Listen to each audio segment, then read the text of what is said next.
nek kowe ahli agama, kiai, yo kemudian korupsi kertas Quran, hukumanmu kudune luwih akeh.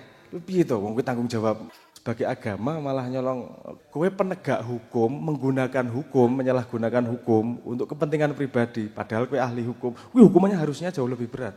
Undang-undang perampasan aset itu menurut saya perlu keras diberlakukan.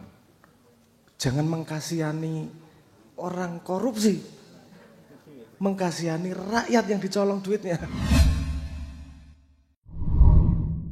Bahwa lingkungan kecil itu lebih mudah dimanage.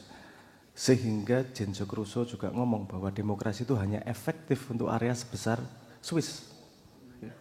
Cilik, kalau besar, wis gak efektif, susah handle-nya.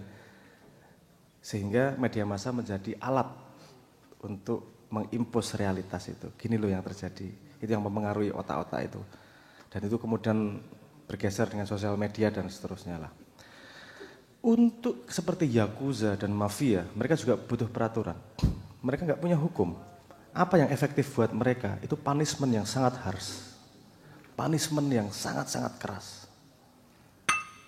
Kowe ngelawan bosmu tembak ndase. Sing sederhana itu, kekerasan seperti itu. Kalau Anda lihat Yakuza, Mafia di Sisilia dan seterusnya, itu rule of the game-nya itu kekerasan. Benar-benar hukum rimba kekerasan. Ketika sudah gede banget gini. Nah itu negara, makanya saya ngomong ketika kemarin sisa nih kita jawab. Undang-undang perampasan aset itu, menurut saya perlu keras diberlakukan. Jangan mengkasihani orang korupsi, mengkasihani rakyat yang dicolong duitnya. Ini bagian dari watch your back. Kan, terus argumentasinya nanti gini. Itu nanti kalau disalahgunakan gimana? Oke, salah gunakan apa sih? Untuk saling todong politik. Dengan hukuman yang harsh, ini para pemain nyolong ini kan lebih berhati-hati ini. Counternya mungkin untuk menjawab gimana kalau disalahgunakan, itu kan saya jawab sekarang. Itu ada beberapa lapis untuk bisa mengantisipasi itu.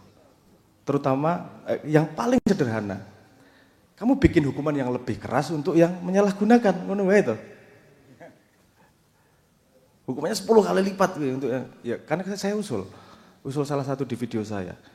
Nek kowe ahli agama, kiai, yo kemudian korupsi kertas. Quran, hukumanmu kudune luwih akeh. Piye to wong kowe tanggung jawab sebagai agama malah nyolong kowe. Misalnya kowe penegak hukum, menggunakan hukum, menyalahgunakan hukum untuk kepentingan pribadi, padahal kowe ahli hukum. Hukumannya harusnya jauh lebih berat. Karena dia tidak hanya mengkhianati posisinya, dia juga mengkhianati masa depan. Dia memberi contoh yang buruk terhadap ilmu yang dia miliki. Dia berkhianat tidak hanya pada manusia dan kumpulannya, dia berkhianat pada Tuhan. Nyon sewu ngomonglah. Mungkin dikai hadiah kok. Tidak kau bagi tapi malah untuk buat nginjek-injek yang lain. Nah makanya aku ingin rodok keras ngomong, mangkel aku soalnya. Ono metu kalimat ini belum darurat ini. Perampasan aset. Aku wis ora percaya karo negara, Cuk. Nek menurutmu itu tidak darurat, apa yang menurutmu darurat? Apa yang menurutmu darurat selain kesatuan bangsa Indonesia? Makanya aku berani ngomong, kalau kamu tidak melihat ini sebagai syarat persatuan sebuah bangsa, artinya kowe pengkhianat kowe. Kowe gak pengen Indonesia bersatu. Kowe gak peduli sama Indonesia asal kamu selamat masa depanmu. Dan kamu bukan satu-satunya penduduk Indonesia. Iki sing rung iso mangan ki akeh saene lho. Dan di komen itu ada yang ide bagus. Menurutku ide bagus di komen di di YouTube itu. Kuwi kon KKN kuwi, para pemimpin kuwi sing menang kuwi. KKN ini piye urip ning daerah sing angel mangane 2 wulan. Itu real. Menurutku itu bagus. Kenapa? Karena ada percobaan psikologis. Ada percobaannya, ada percobaan psikologi itu gini. Jadi kamu ngasih pertanyaan, jadi orang depan dikasih layar, biar nggak kelihatan. Layarnya bisa dibuat transparan biar kelihatan, sama nggak transparan. Oke. Terus dikasih pertanyaan, kalau salah musuhnya disetrum. Nggak salah setrum meneh. Diunggah ke voltasenya setrum meneh. Kalau tidak terlihat, iki nyetrume sama kasih mateni iki. Karena ra delok lorone raine. Tapi kalau kelihatan mukanya, dia nggak akan keras-keras nyetrum. Salah satu contoh lain, Anda lihat nyumbang ke Afrika, sing difoto apa? Wong sing menderita maksudnya. Karena ada koneksi emosi. Iki bapak-bapak yang naik Alphard dan wiu-wiu mau kemana-mana itu, nggak mikir beratnya cari makan tuh seperti apa. Mbok jajal ngerasa kok 2 wulan wae. 2 wulan wae ngrasake angel nggilek dit kaya ngopo di lapangan itu. Itu akan jadi experience, bukan akan jadi tidak hanya wacana.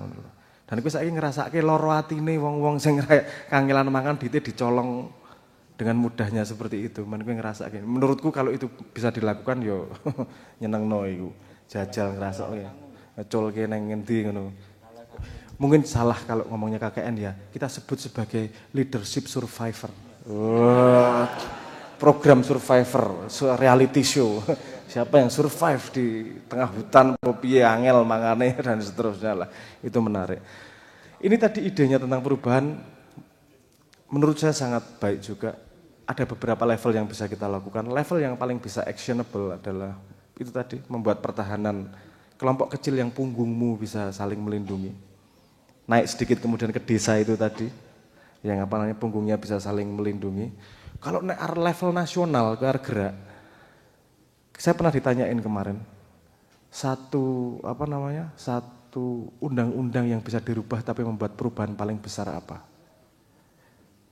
Saya menjawab, corong ngitung voting. Argumentasinya panjang, kapan-kapan saya ceritakan. Karena semua strategi politik, semua tawar-menawar politik itu datang dari cara ngitung coblosan. Cara ngitungnya piye? Nah, itu penyelenggara pemilu KPU, aku ora perlu ngomong penyelenggara pemilu itu harus mengganti semua strateginya itu. Kemudian kalau cara ngitungnya diubah tuh. Saya kemarin tuh lupa, ada yang ketinggalan ngomong di Kenduri Cinta ketika membahas tentang Indonesia harusnya demokrasi gini. Masalahnya terutama bukan demokrasinya. The devil is in the detail.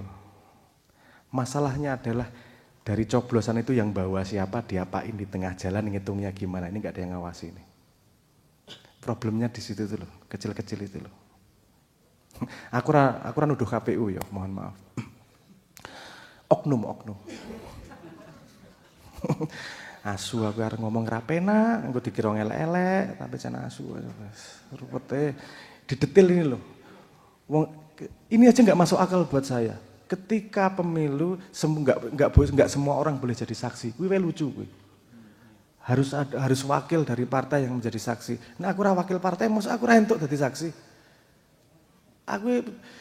Rakyat kita cuma punya terlibat setahun 5 kali nonton hasil ra entuk gitu.